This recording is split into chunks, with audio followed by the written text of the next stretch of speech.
Hey everyone, imagine this, you're at one of the biggest festivals in the world, packed shoulder to shoulder, and suddenly the headliner stops mid-show.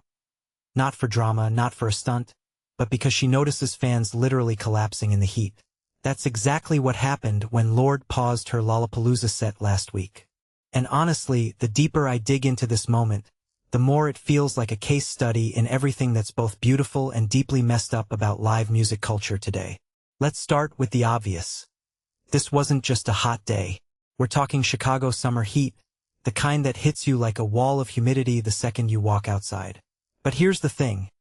I've seen dozens of festivals cover this kind of weather, and rarely does a headliner personally stop their own show to demand security help. Lorde didn't just glance at the crowd and keep singing. She called people out by name. You look hot from up here. Like a friend checking in, not a pop star performing. And that's what fascinates me. How many A-listers would risk breaking the vibe of their own headline slot to prioritize a few unconscious fans? Personally, I think this says more about her character than any album rollout ever could. Now let's zoom out. The real story here isn't just Lorde's kindness. It's the systemic issues this incident exposed. When you've got thousands of people crammed into a field under a heat wave, passing out isn't just a whoops, too much partying moment. It's a public safety crisis waiting to happen. What many people don't realize is that festivals like Lollapalooza have entire medical teams on standby, but the real question is, why are we treating this like an unavoidable part of the experience?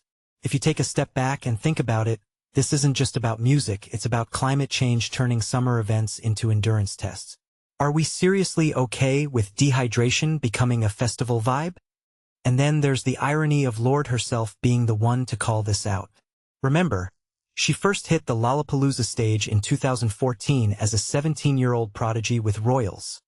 A song that, by the way, still slaps. But now she's back a decade later, headlining after releasing her fourth album Solar Power, which is basically a love letter to nature and self-discovery. So when she stops her set to talk about the heat, it's not just a random act of kindness, it's on brand. In my opinion, this isn't just about safety. It's her whole artistic ethos in action. She's not just singing about being green in her music. She's literally stopping a show to protect the ecosystem of the crowd. But wait, let's not forget the Charli XCX surprise collab during Girl. So confusing. Because of course this story had to tie back to the chaotic, hyperpop, friendship-fueled world of modern pop. To me, this moment felt like a microcosm of everything great about live music. Spontaneity, connection, and artists treating each other like collaborators, not competition. But here's the deeper question. Does this kind of guest appearance feel more genuine when it happens during a crisis moment like this? I'd argue yes.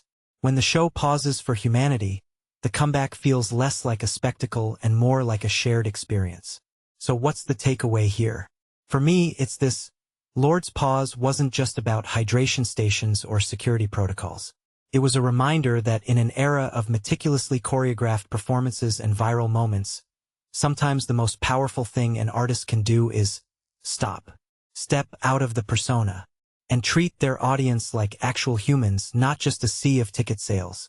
And maybe, just maybe, that's why her music has staying power in a world that burns through trends faster than a TikTok algorithm. What do you think? Drop your thoughts below. And if you've ever seen an artist break the script for the right reasons, share that story too. Let's keep this conversation going.